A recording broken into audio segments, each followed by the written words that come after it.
Hi, everybody. It's Talk to Me Tuesdays. It's your girl, Anja, and I'm so excited. We have a super talented artist. You've seen her on tour for international and national tours. She's the author of a child's book, and she's taking London by storm as a playwright. Please help me welcome Rachel. Hello. Thank you so much for having me, Anja. Yes. How are you? I am amazing. I'm so happy to be here. I haven't talked to you in so long, so it's so great that we're going to get to catch up in such a fun way. Yes, I'm so excited because you have been up to some incredible things. Ugh. Thank So you. you're a dancer, you're a performer, you're a book author, but we're gonna get into like your life as a playwright and where did that come from? Yeah, so I've always really had a passion for writing. When I was 7, I wrote this poem called The Sun Rose, which was all about the sun turning into a rose. And my parents loved it so much, but they didn't own a laminator. So they used tape and like taped across it to keep it like preserved for the Smithsonian. I don't know. They're like, we need to preserve this. So I've been writing since I was little. But I went to college for writing for film and television. I went to the Vancouver Film School in Vancouver, Canada. And so writing for performance was something that I always was chasing after. But I always say going to film school taught me how much I loved theater and how much I missed theater. And so kind of coming out of film school, I was like, I want to write for the stage. I want to be a playwright. I mean, don't get me wrong. If someone wants to let me write a television show, I'll do it. Just out there, you hear me? I'll do TV too. Correct. I guess I could suffer and show run a television show.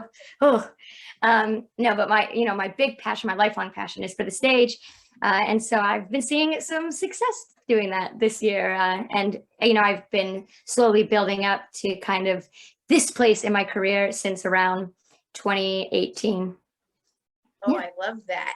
Because, okay, tell me correctly, you were on tour and weren't you writing a play while you were on tour and you got off the tour, went to New York and was like, here it is. Yes. So I started touring in 2015 with you. You guys should have saw it. You missed it. You missed it. You had 5 months to see it and you lost. So, but yeah, so I did that, and then I toured with Sesame Street, and all the while I was writing, and I was writing different projects, and a lot of that time I always say was how I was learning to write.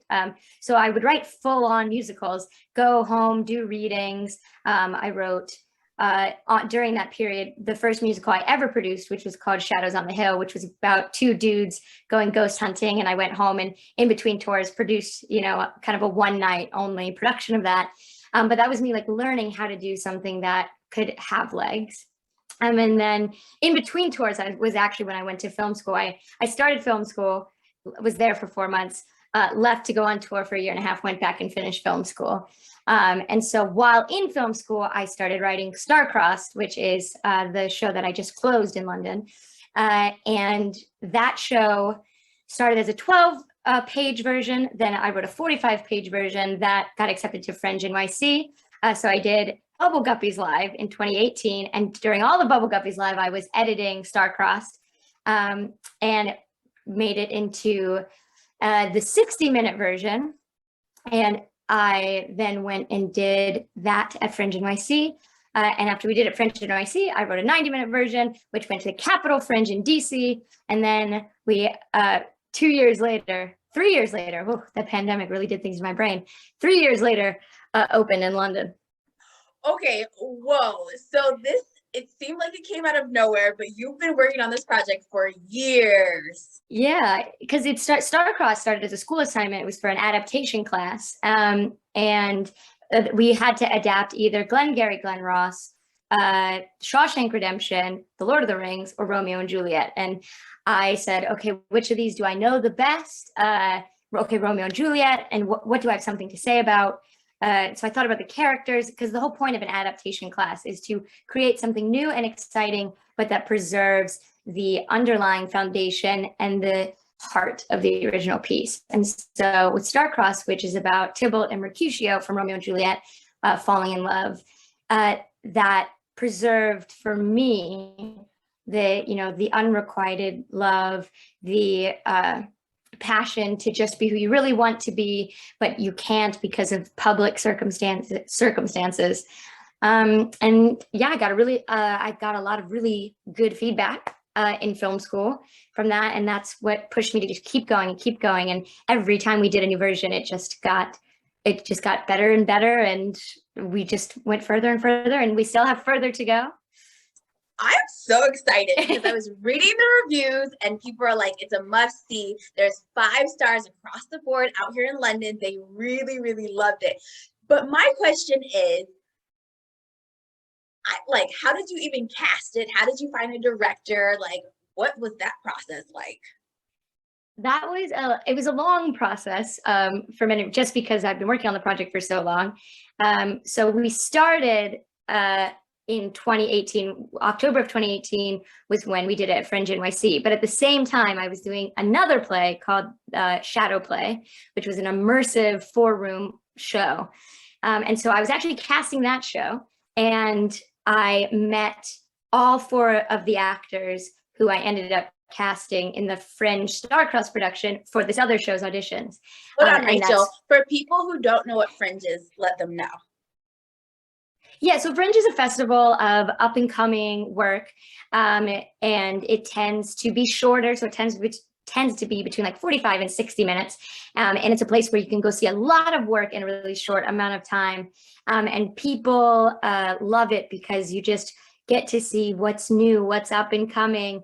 And some of the most famous Fringe festivals are like the Edinburgh Fringe Festival in Scotland, and then Fringe NYC was the one that I did in New York City. So yeah.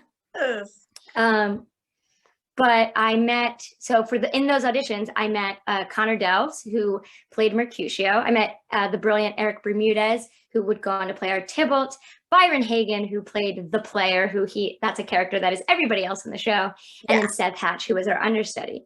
And so we had this amazing group, and we just hit it by storm. We had our 5 performances. Fringe shows tend to have no money. We were no different. No money there. There's no money. It's like a whole lot of love. Correct. Yeah, no money. We had 3 trunks, like open and closed trunks as our set, and that was it. And just a whole lot of love. And we did that version.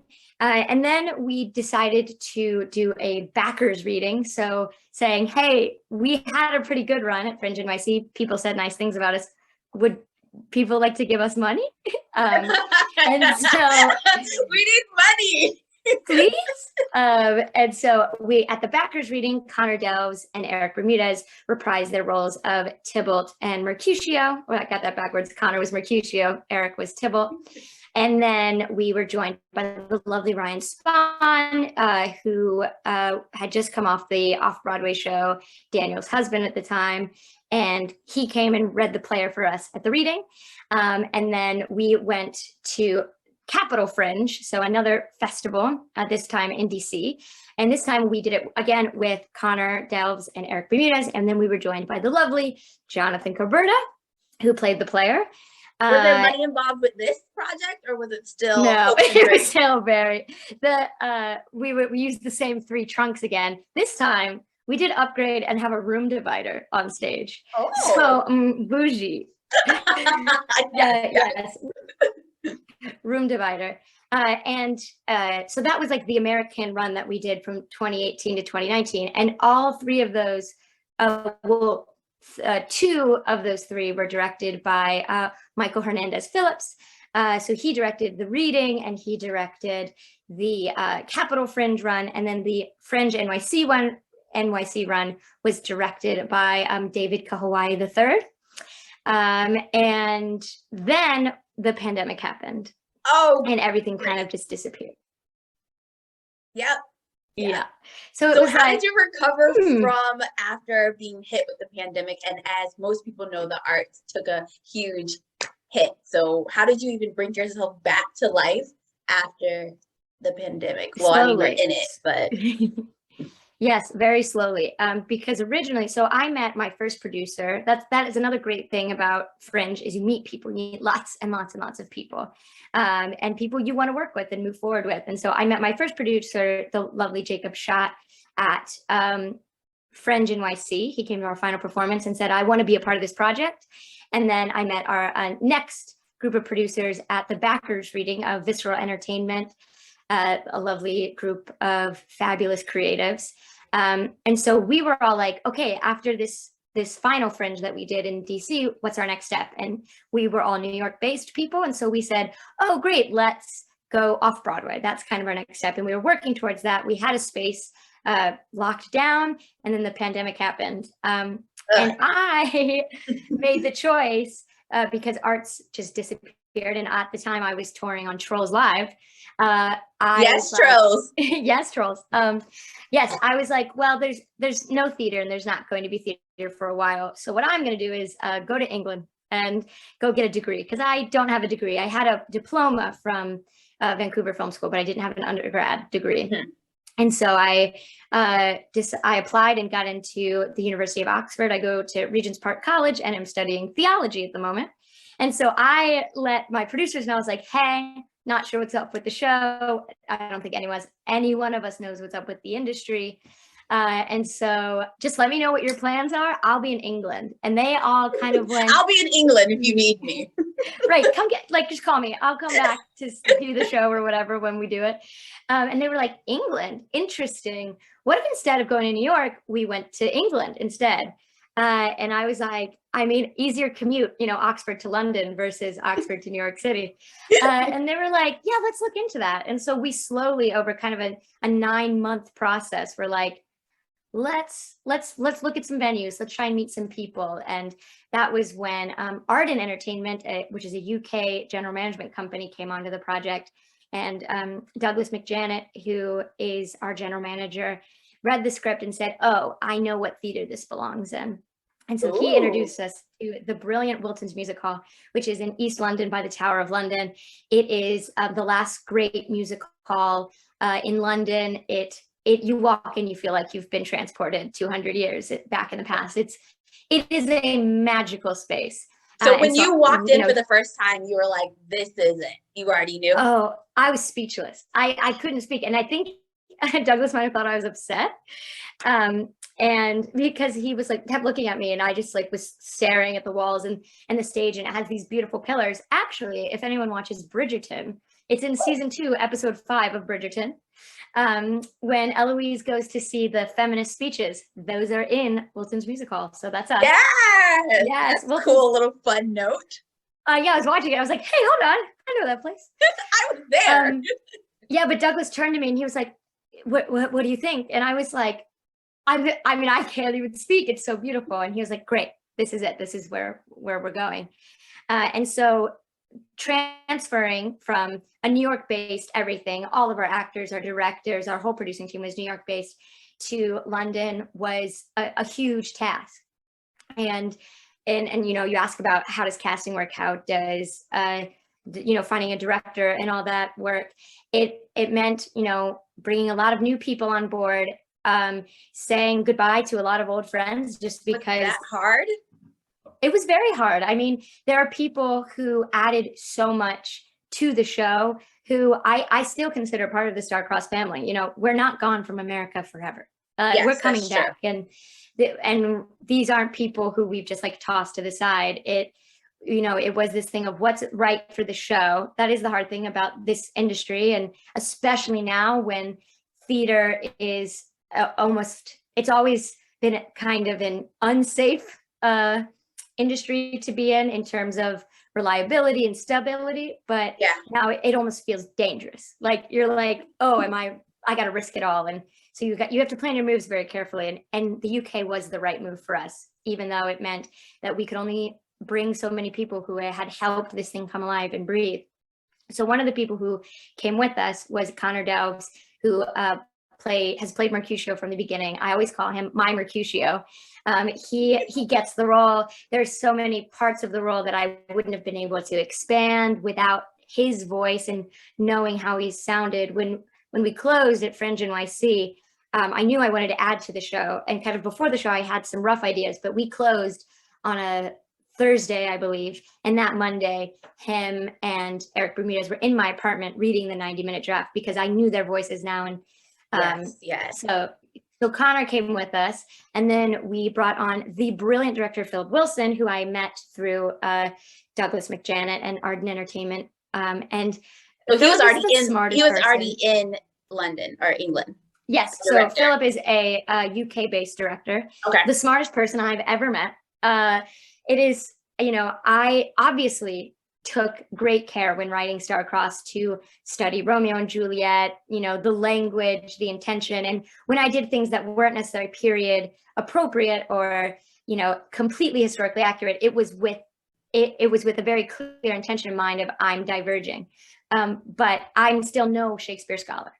And having Philip on my side was the greatest help. Oh. I mean, this man is so smart. He wrote a book about rhetoric and language, and that was just the kind of man that we needed on our team. We would be sitting there in the rehearsal room, and he would just be like, I think this word maybe didn't come in until 20 years later from where we are. And I'm like, oh, okay. Oh my goodness. Yeah, like he's just so smart and just put it. His command of verse and Shakespearean language was so helpful because there were points in the show where I had chosen not to write things in verse. And he would say, you wrote this section in verse. What stopped you from writing in verse here? And do you think it would be stronger? And he challenged me. And, I think there are parts of me that were afraid to write in verse too often because I didn't want to get it wrong. I think when I was alone and writing in my room, writing in verse felt like, just slightly avoiding a bus crash. Yeah. I'd be like, ooh, okay, I made it out of this stanza. I'm not going to do that again. And, with him on my side and encouraging me, I was like, okay, I can push this farther. I can, go that step further. And he really helped transform the whole show into something better than it had been before, but not different.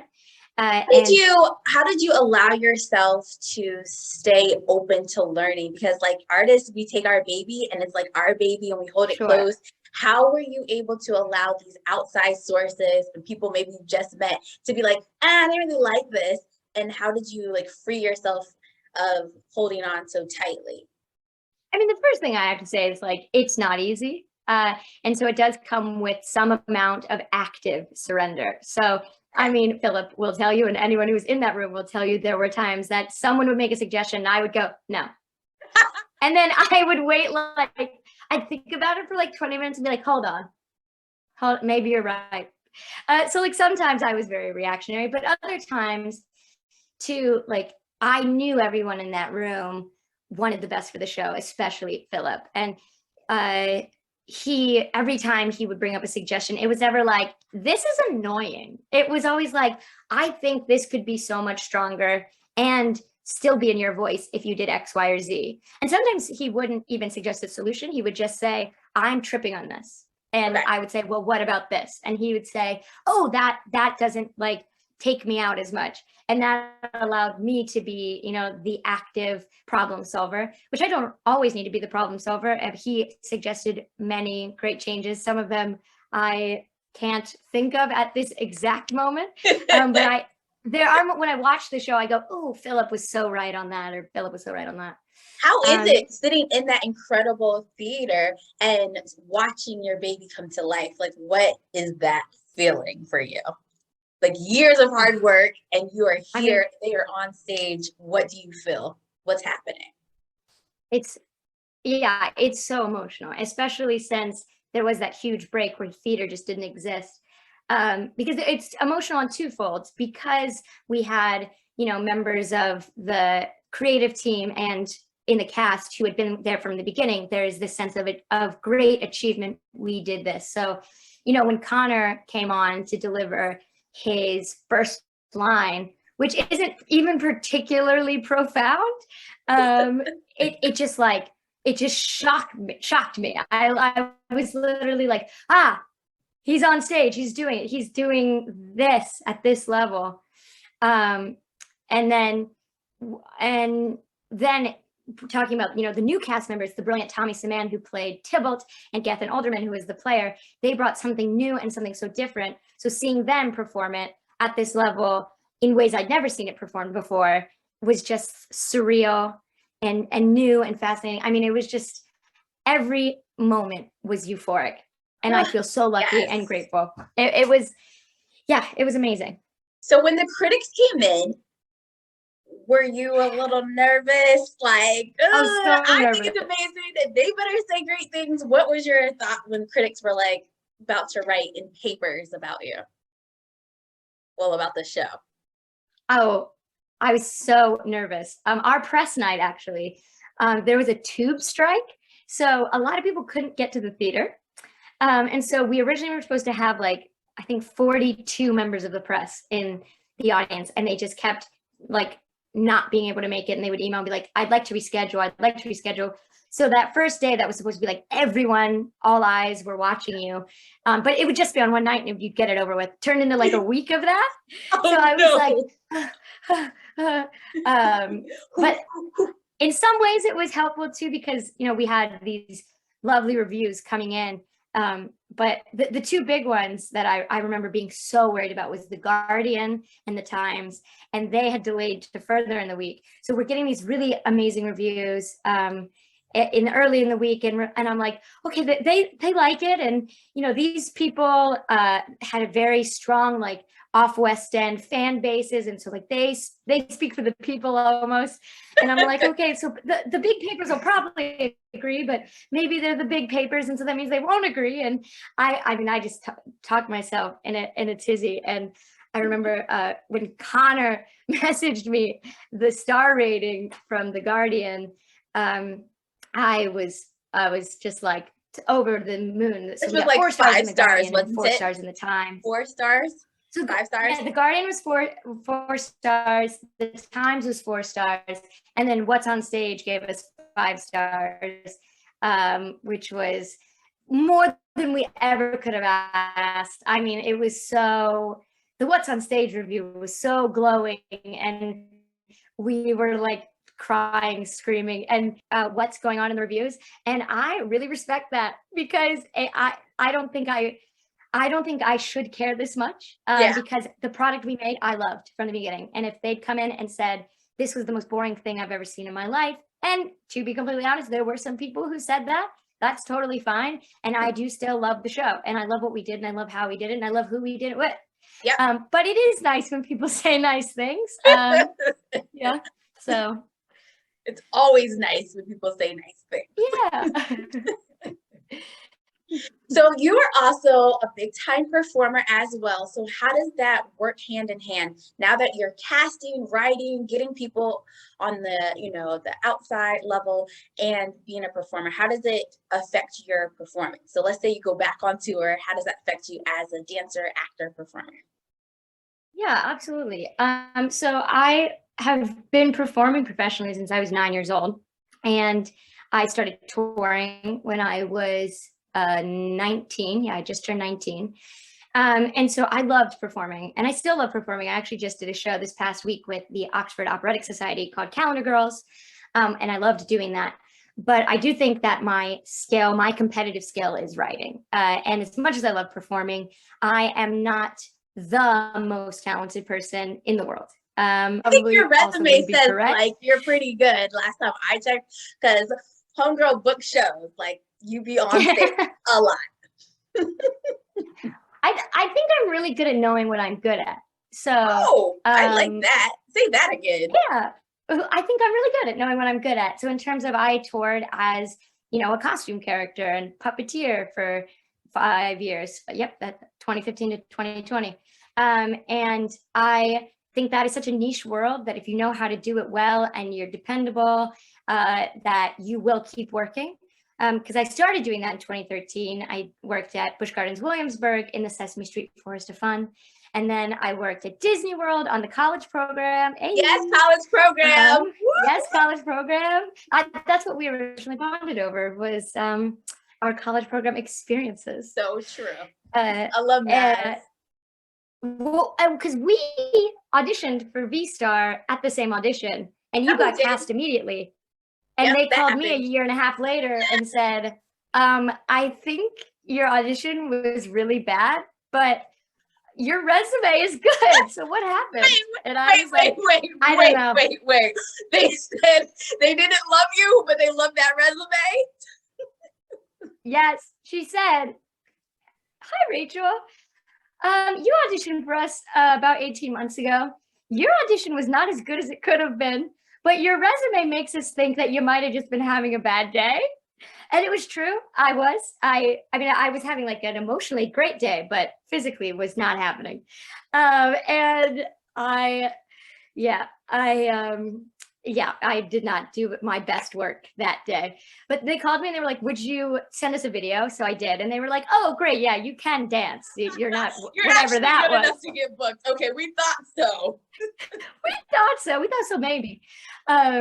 Yeah, so then that's how they were like, yeah, you're not that tragic. In terms of performing and how it mixes with playwriting, I love to perform, but especially in this industry, you have to do a job that you can handle the hurdles.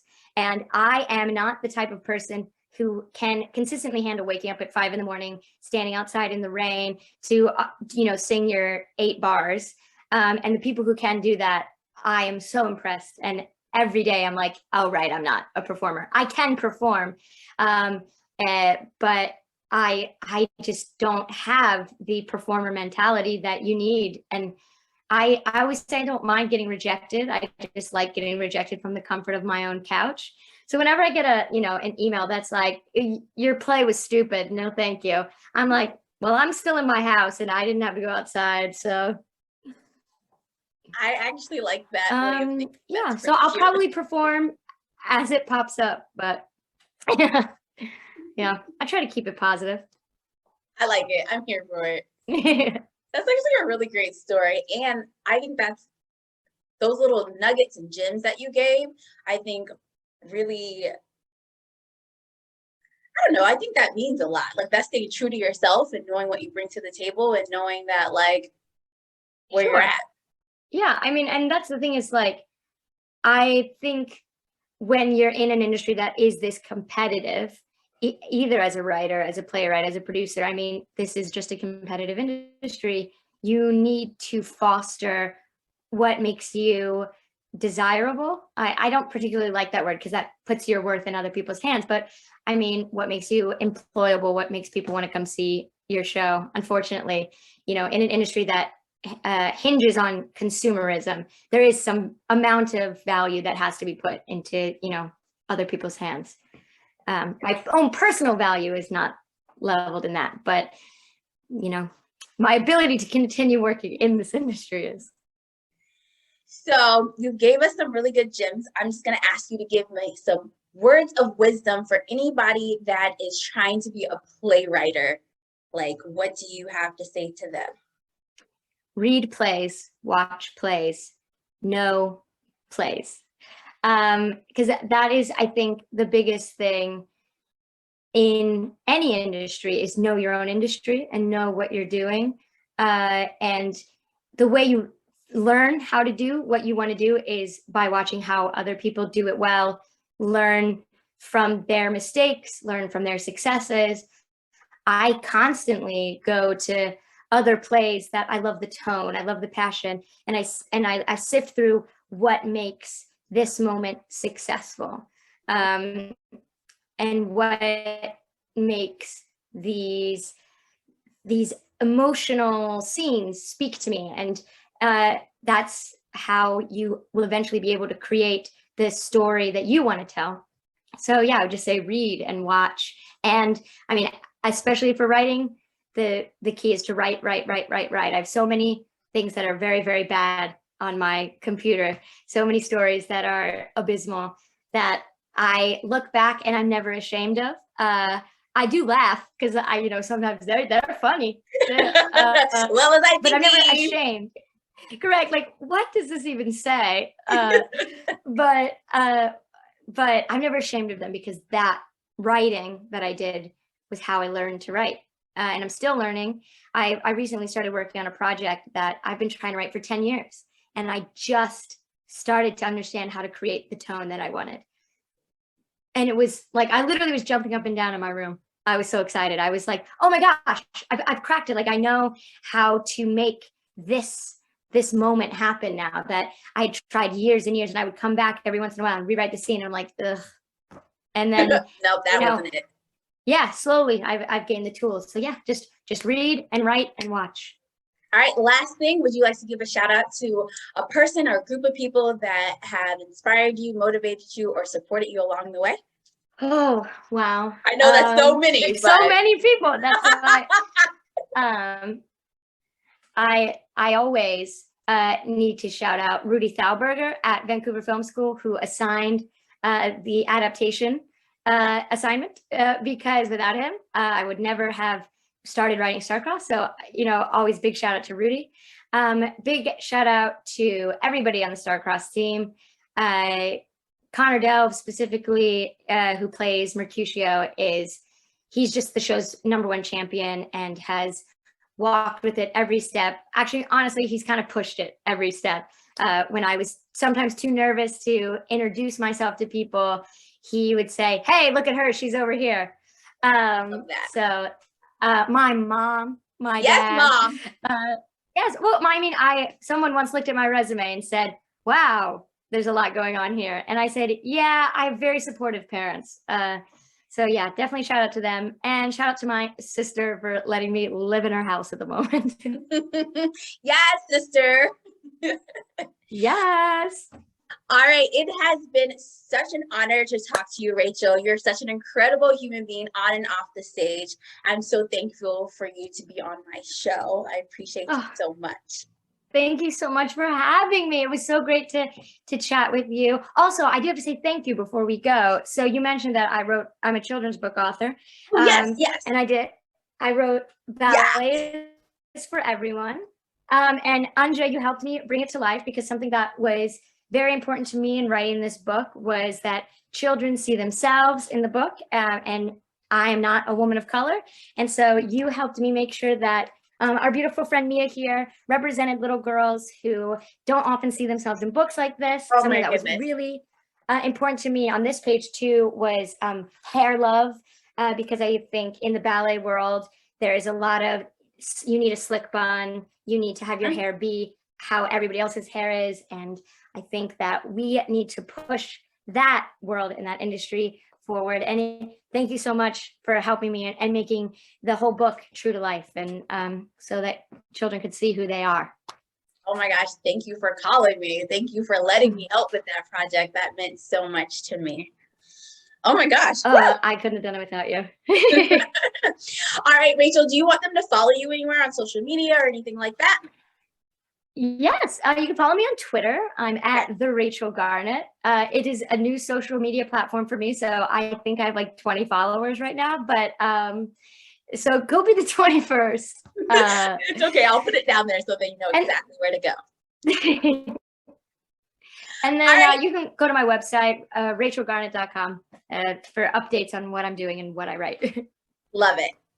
All right, everybody, you've been watching Talk to Me Tuesdays. It's your girl, Anja. You can follow me at itsyourgirl_Anja. Once again, it's your girl _ANJA. Make sure to hit that subscribe button below, because we have more incredible people coming up. Don't forget to check out Rachel. Bye, everyone. Bye.